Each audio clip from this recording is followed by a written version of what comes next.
Indonesia adalah negara yang kaya akan sumber daya alam, salah satunya adalah perkebunan kelapa sawit.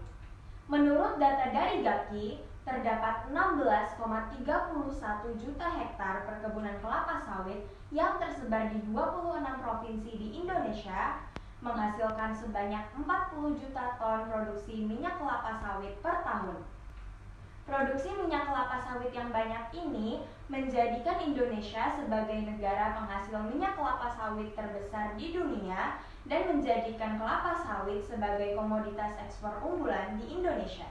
Namun sayangnya, produksi minyak kelapa sawit yang besar ini meninggalkan residu yang cukup banyak berupa limbah padat kelapa sawit yang berjumlah 40 juta ton limbah padat per tahun.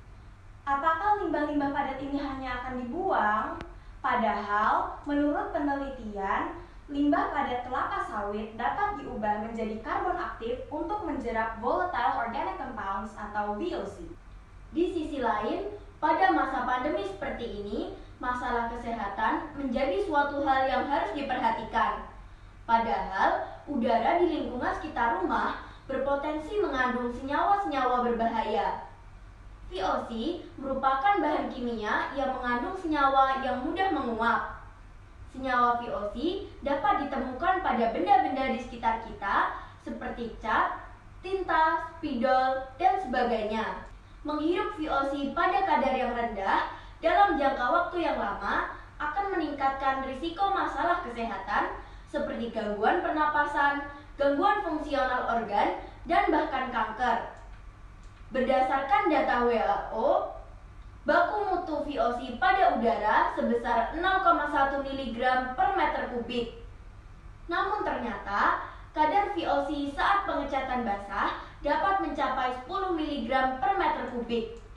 Jumlah tersebut 100 kali lebih besar dibandingkan ambang batas normal yang dapat dihirup tubuh. Studi Atkinson menyatakan bahwa orang yang mencium aroma cat akan mengalami penurunan hemoglobin dari 14,1 gram per desiliter menjadi 11,7 gram per desiliter. Terlebih lagi, leukosit dalam darah akan menurun sebesar 2,5 kali lipat. Karena penggunaan solvent yang aman belum ditemukan secara komersial, saat ini pilihan yang dapat dilakukan hanya menjernihkan udara rumah. Saat ini, Indonesia mengalami masalah lingkungan akibat limbah kelapa sawit yang sangat banyak, terus meningkat, dan belum dapat dimanfaatkan secara optimal.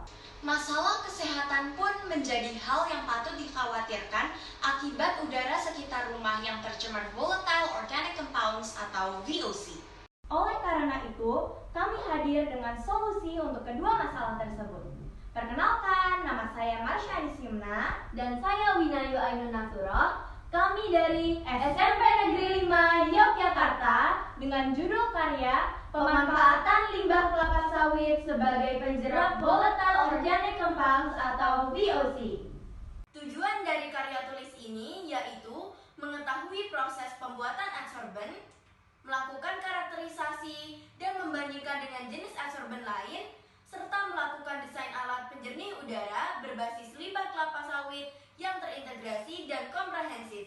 Metode yang digunakan dalam penelitian ini adalah yang pertama, studi literatur untuk mengetahui cara membuat karbon aktif dari limbah kelapa sawit. Dan yang kedua, percobaan pembuatan produk karbon aktif. Ketiga, pengujian efektivitas produk karbon aktif. Dan yang keempat, desain alat Pelmacon yang terintegrasi dalam menjerap volatile organic compounds atau VOC. Kelapa sawit memiliki kandungan karbon yang tinggi, namun masih dalam bentuk selulosa atau karbon kompleks, sehingga perlu diaktifasi dengan aktivasi fisis menggunakan panas dan aktivasi kimia menggunakan larutan. Adsorpsi umum digunakan dalam pengolahan limbah, umumnya melibatkan karbon aktif untuk menjerap senyawa-senyawa kontaminan yang dalam penelitian ini disebut juga dengan VOC. Aktivasi dibagi menjadi dua macam. Yang pertama adalah aktivasi fisis untuk memecah rantai karbon kompleks dan membuka pori-pori karbon aktif. Dan yang kedua adalah aktivasi kimia untuk meningkatkan luas permukaan pori-pori karbon aktif. Pertama, cangkang kelapa sawit dipotong menjadi kecil dengan berat 5 gram dan dimasukkan ke oven pada suhu 500 derajat Celcius untuk aktivasi fisik selama 3 jam. Kedua, karbon aktif yang sudah terbentuk diambil dan didinginkan.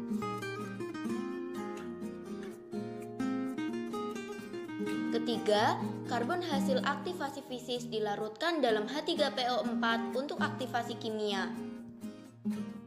Keempat, karbon hasil aktivasi kimia dimasukkan ke oven untuk pengeringan.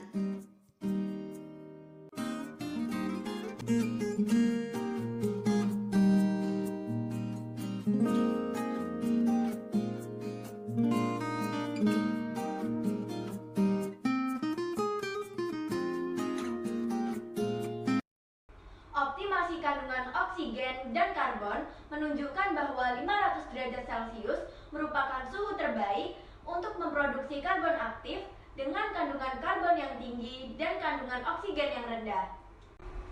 Tabel berikut ini menunjukkan perbandingan berbagai jenis karbon aktif berdasarkan berbagai aspek, contohnya penjerakan formaldehida, harga bahan baku, ketersediaan di Indonesia, pengaruh terhadap lingkungan, dan jenis sumber daya alamnya.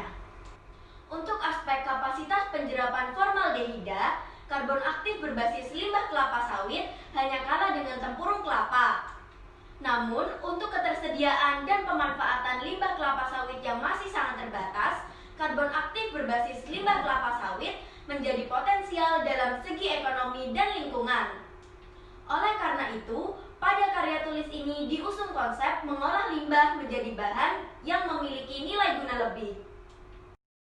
Palmacon dilengkapi alat elektronik seperti stop kontak, saklar on-off, dan dilengkapi baterai sehingga apabila mati listrik, alat masih dapat berfungsi. Bagian tengah berisi karbon aktif berbahan limbah kelapa sawit sebagai filter udara. Karbon aktif diletakkan di sebuah penyangga sehingga memudahkan pergantian saat sudah tercapai kondisi jenuh. Bagian atas berisi kipas untuk mengalirkan udara yang sudah bersih. Alat ini bersifat portabel sehingga bisa diletakkan di mana saja. Kesimpulan dari penelitian ini adalah Palmacon merupakan inovasi adsorbent berbasis pemanfaatan limbah kelapa sawit yang memiliki konsep zero waste, efektif, efisien, dan ramah lingkungan, serta dikembangkan dengan konsep komprehensif dan berkelanjutan. Palmacon dapat menjadi solusi yang terintegrasi permasalahan limbah sawit dan limbah volatile organic compounds.